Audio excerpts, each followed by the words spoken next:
Ireland in the War of '82. Now the Christian was the finest ship between here and Charlemagne, and the crew of Jamie Dawson was the same. On patrol in Sector 7, keeping watch on Barbara's Sun, they were jumped by 3 light cruisers, though they were no match for one. As they came to general quarters and they sent out the alarm, Jamie must have known they'd finally bought the farm. Now they say that Jamie Dawson was no man to cut and run, and they say that when he fought he had the fury of a sun. They say he made his bargain with some power of the night, and he sold his soul to win his final fight. No one living saw that battle, though the fleet was quick to leave, but at the sight they found a scene no sane man would believe. 3 light cruisers cut to ribbons, wreckage scattered all around, but no trace of Dawson's Christian could be found. There are stories of the Dutchman, the Celeste and Barnum's pride. There are stories of the horseman and the lady at his side. But the tale that makes my blood run cold the more because it's true is the tale of Jamie Dawson and his crew. It's the tale of Dawson's Christian and crew. I was second mate on Harris Dream, freighter of the line, running loads of precious metals to the Colonial Line. I was standing second watch of that most uneventful flight when the pirate ships appeared out of the night. Well, I thought our fate was settled, for they had us 4 to 1, and you can't fight bloody pirates when your freighter has no gun. So we stood by to be boarded by a party yet unseen when another ship appeared upon our screen.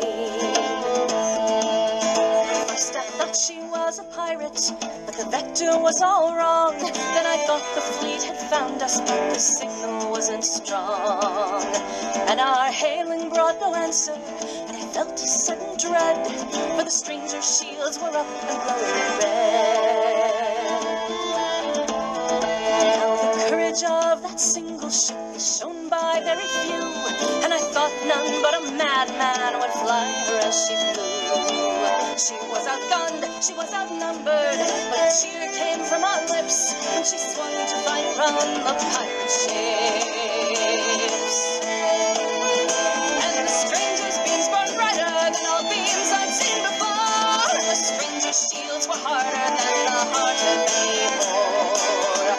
And the battle went deeper as we watched and shook our heads. For pirate ships she cut to bloody shreds. For pirate ships were cut to bloody shreds. Just as quickly as it started then, the fighting was all done, for the pirate ships were shattered and the stranger ship had won. She matched V and lay beside us, and we watched her full of awe. Then she dropped her shields, and this is what we saw. There were 30 holes clear through her, and a gash on one side, and we knew that when it happened, every soul on board had died. Then she rolled to show her markings, and we read them and we knew the fate of Jamie Dawson and his crew. She was a Christian and a grave for all her crew.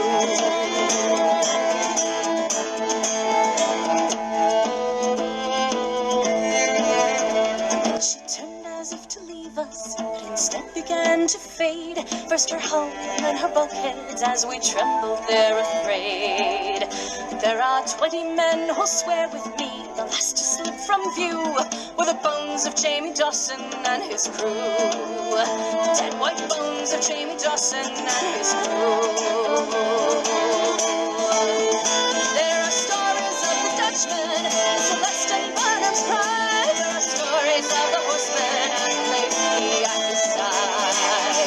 But the tale that makes my blood run cold, 'cause I know that it's true, is the tale of Jamie Dawson and his crew.